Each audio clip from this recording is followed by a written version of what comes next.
Episode 3 मुअत्तल दीनी हालत। दोस्तों, कबीलाई जिंदगी की बदहाली तो आपने देखी। अब आइए जरा उस दौर की दीनी हालत पर नजर डालें। अरब की सरजमीन कभी तौहीद की गवाह रही थी, यानी अल्लाह की इबादत एक खुदा का तस्वुर, यही असल दीन था। लेकिन वक्त बीतने के साथ ये तौहीद का तस्वुर मिट चुका था। लोग अल्लाह को भूल चुके थे। उनकी नजरें अब बुतों पर जा ठहरी थी। मक्का, जहां काबा मौजूद था, जो हजरत इब्राहिम और हजरत इस्माइल अलैहिस्सलाम की यादगार थी, वही काबा अब बुतों से भर चुका था। काबा के अंदर और उसके चारों तरफ 360 बुत रखे हुए थे। हर कबीला अपने बुत को सबसे बड़ा समझता। कोई लकड़ी से बना हुआ, कोई पत्थर से तराशा हुआ, कोई सोने चांदी से जड़ा हुआ, यहां तक कि कोई बुत सिर्फ मिट्टी से गढ़कर खड़ा कर दिया जाता। सोचिए दोस्तों, जिस घर को अल्लाह ने तौहीद के लिए बनाया था, वहीं लोग झुक रहे थे झूठे खुदाओं के सामने।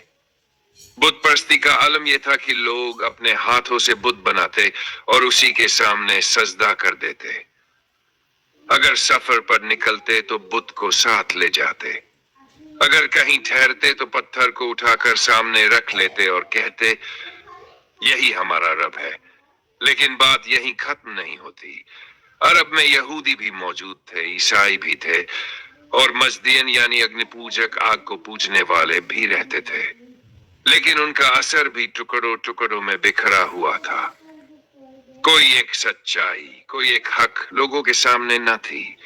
यहूदी अपने इलाकों में मजहब को कैद कर चुके थे। ईसाई अपने गिरजाघरों तक सिमटे हुए थे, और आग के पुजारी अपनी आग को ही खुदा मान बैठे थे। यानी हर तरफ तफरका, हर तरफ गुमराही। क्योंकि जब इंसान अपने असली रब को भूल जाए तो फिर उसके लिए हक और गलत की पहचान मिट जाती है। और दोस्तों, यही हो रहा था अरब में। कबीलाई झगड़े, इंसाफ की कमी, और अब बुतों की पूजा, यानी हर तरफ अंधेरा ही अंधेरा। सोचिए, जिस काबा में अल्लाह की याद बसनी चाहिए थी, वहीं काबा के चारों तरफ लोग ताली बजाते, सीटियां बजाते और बुतों के सामने झुकते। जिस सरजमीन से रोशनी फैलनी थी, वो सरजमीन खुद अंधेरे में डूबी हुई थी। लेकिन दोस्तों, ये अंधेरा हमेशा रहने वाला न था, क्योंकि जिस सरजमीन ने इब्राहिम और इस्माइल अलैहिस्सलाम की दुआओं को देखा था, वही सरजमीन अब एक नए नूर की गवाह बनने वाली थी। अरब का ये हाल, यानी दीनी हालत की ये गुमराही, दरअसल एक इशारा था कि अब रोशनी का वक्त करीब है। अब एक नबी की जरूरत है, जो इंसान को फिर से तौहीद की तरफ बुलाए, जो इंसान को याद दिलाए कि एक ही खुदा है और वही है सबका मालिक।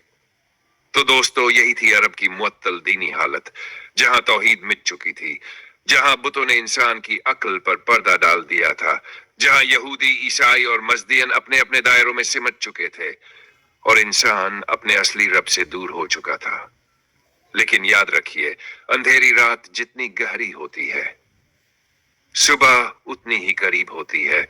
और यही सुबह अब अरब की धरती पर उभरने वाली थी, क्योंकि अब पैदा होने वाला था रहमतुल लिल आलमीन, जिनकी आमद से ये अंधेरा मिटेगा और रोशनी चारों तरफ फैल जाएगी। तो जुड़िए हमारे साथ। दोस्तों, अगर आपको ये सफर पसंद आ रहा है तो इस वीडियो को लाइक कीजिए, उनके साथ शेयर कीजिए, और हमारे चैनल को सब्सक्राइब करना मत भूलिए, ताकि आप तक अगला एपिसोड सबसे पहले पहुंचे। मिलते हैं अगले एपिसोड में।